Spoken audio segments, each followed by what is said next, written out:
Hello, good people of the internet, and welcome to the Freak Review, where we talk about good music. In fact, we're going to be talking about quite a lot of good music this time, because the end of the year is approaching and there's not enough time for me to give a full-length review of everything I listen to, but I still want to talk about all this stuff. So get ready for 11 or so reviews coming right at you. This one comes courtesy of a recommendation on the Freak Review Facebook page, and thank goodness it did, because there's pretty much no way I would have heard of this otherwise. I had to say my expectations weren't super high going into this, but this album surprised me quite a bit. It's an interesting mix of folksy Spartanness and alt-rock bombast. This results in a surprisingly intimate sound, like Brandon is playing a concert hall and you are the only person in the audience, and it's a good show. The song lengths might seem intimidating because there are a couple tracks that run over 7 minutes, but you're surprised at how fast they fly by. Brandon's a good storyteller and a better songwriter, and some of his choruses are gorgeous, and he's worth keeping an eye on in the future. The best songs are Sail Away, No Ocean and Island, and Silver Moon. The verdict is a 7.5 out of 10.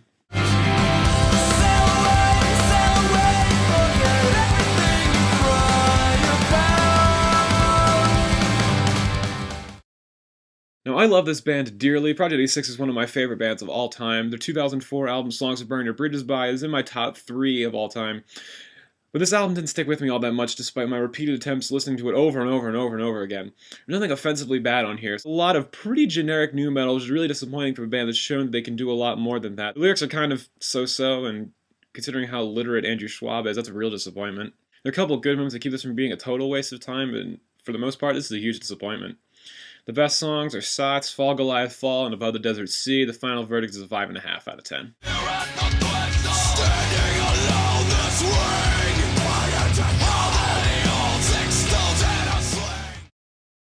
On paper, this band sounds absolutely fantastic, somehow incorporating elements of Manchester Orchestra Thrice and Brand New into one delicious cocktail. You have very personal lyrics and very fiery vocals, and truly great songwriting moments, but there's not enough of any of those to let this album reach its considerable potential. I have a feeling the band's next album is going to turn some heads as they find better ways to refine their formula and really turn on the emotion, but for now we have a pretty energetic debut, marred by some disappointing slow tracks and a stubborn refusal to cut loose when the songs really need it. The best tracks are Firewalk With Me, Daughter, and I'll Be Waiting, and the final score is a 6.5 out of 10. Oh, the devil wants to drag my soul down to the lake of fire. The devil wants to drag my soul. You know you're in for something weird when the band is named for the Mac shortcut to type a triangle. And weird they are.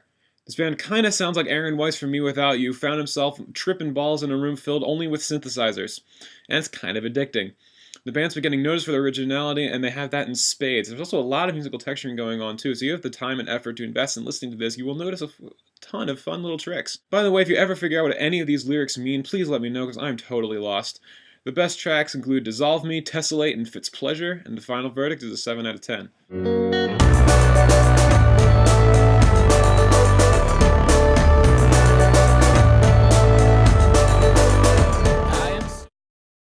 Look, do I really have to explain this band by now? They're only the first multi-membered band to have a #1 song on the charts in a decade. They wrote the incredibly catchy and wonderful Some Nights, and the incredibly annoying and terrible We Are Young. Oh, I just said that out loud. Yeah, sorry guys, I hate that song with a passion. Anyway, the rest of the album is pretty solid. Nate Ruess's voice is insane even without the auto-tune. Seriously, listen to his range in the intro. Catchy choruses are literally all over the place, and the lyrics are way more substantial and actually a lot darker than you'd think. Sometimes you just need something catchy to sing along with, and you can do a whole lot worse than the choruses found in Fun's album, though the repetitive tendencies do tend to get grating. The best songs are Some Nights, All Alright, and Why Am I the One, and the final verdict is a 6.5 out of 10. That's alright. I guess it's alright. I got nothing left inside of my chest, but it's alright.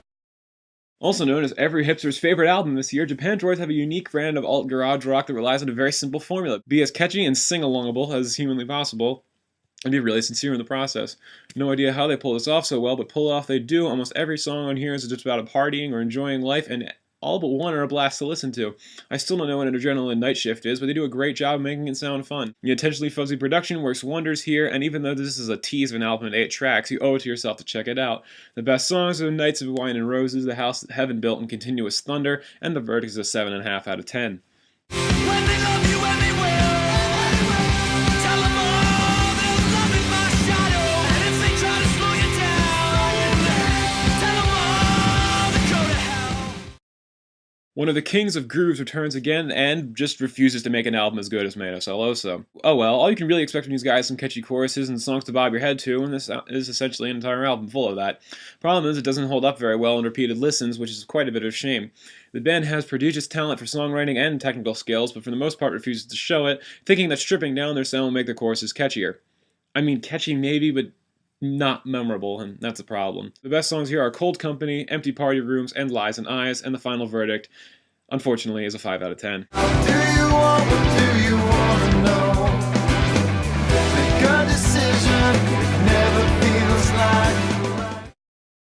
Some of you might remember, a few years ago, this electronic artist with a really high falsetto got his time in the spotlight because he was really good at writing catchy songs. Well, now he's back and better than ever. This album was apparently very difficult to write, as Michael Angelico struggled mightily with depression and a host of other mental issues along the way, but the fruits of his labor are astounding. This is a magnificent mixture of great hooks, surprisingly complex arrangements, and huge emotion. This is a powerful work of catharsis wrapped up in a very easily accessible electropop skin. The Crimes Band isn't more popular than they are, because this album is just really magnificent, particularly the second half, and yet still catchy enough that anyone can appreciate it. If you can't find something to like here, listen again until you do, and if you still can't find it, I suggest you go find your soul and then listen to it again. The best songs here are Love Is Greed, I'll Be Alright, and It's Not My Fault, I'm Happy. The final verdict is an 8.5 out of 10.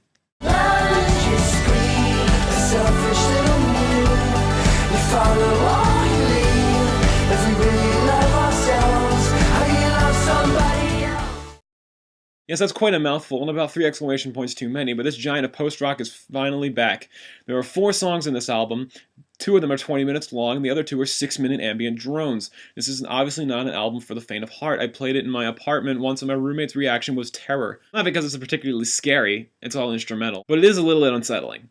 The band does make really good use of their effect pedals, and they know how to make a song build and flow, even if you end up listening to the same idea dozens of times in a row. I don't know how they managed to do that while still making the album compelling, but there you go. You need to set aside some quiet time to do this album justice, and it's well worth it. There's a lot of great material, and some of it is more emotionally poignant than most bands would have a singer to help them out. So check out for an hour and give this album a spin. I recommend the top 3 tracks, but that's 75% of the album, so I'll just recommend the whole thing, give it a 7 out of 10, and call it a day.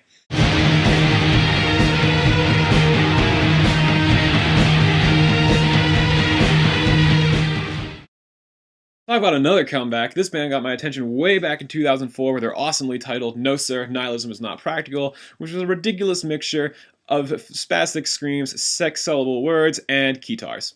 The band unfortunately struggled to capture the same magic for the rest of their career, bouncing back and forth between alt-rock and a 2-disc concept album and a really awkward worship album. But finally they nail everything again with Cancer. They managed to nail both the musicianship and their Christian message without sounding preachy, and that is a huge feat given the band's history. The mix of the catchy and the aggressive brings latter-day MCR to mind, but throw in some thought-provoking lyrics and you have yourself a real treat. Somehow the band bounces back and forth between raspy screams and genuine earworms of riffs, and they actually sound sort of coherent in the process. I haven't seen the video that accompanies this album, because apparently Showbread just can't do anything small, but if it's half as good as the music, I won't be able to pass it up.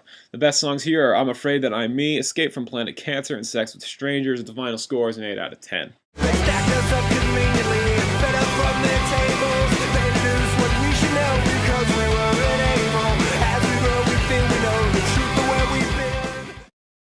I like the metalcore genre. I really do. There are bands like Under Oath and August Burns Red, and a lot of those that just are captivating. And then there are bands like Memphis May Fire that give the rest of the genre a bad name. This is cheesy, generic metalcore at its worst. Musically, it's nothing terrible, but oh dear, the lyrics. We get an anthem about how awesome being a musician is, followed up by a song about how hard it is being a rock star. We get a self-righteous declaration that Matty Mullins is too good to get with a girl who sleeps around, which was preceded by a pathetically childish tale of heartbreak. Almost every song has these juvenile lyrics, and the musicianship, while is not an embarrassment, is nowhere near what it would need to be to make me forget them. There are no recommendable songs in here, and the final score is a 4 out of 10. This is not good music, people. We're all better off without your disease. Take your pick from the willy, but you'll never get.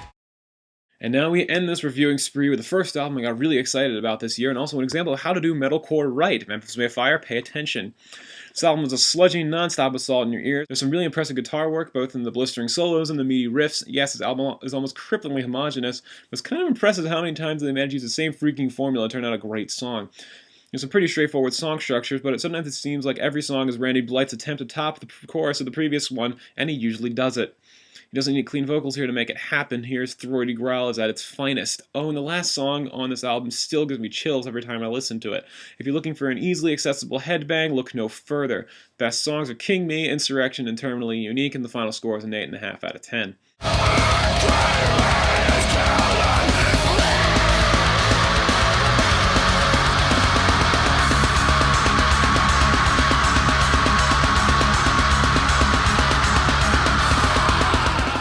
And that just about does it, folks. I'm sure there's plenty of great music I missed, and I'm still processing a lot of it, believe me, and I'm sure there's even more.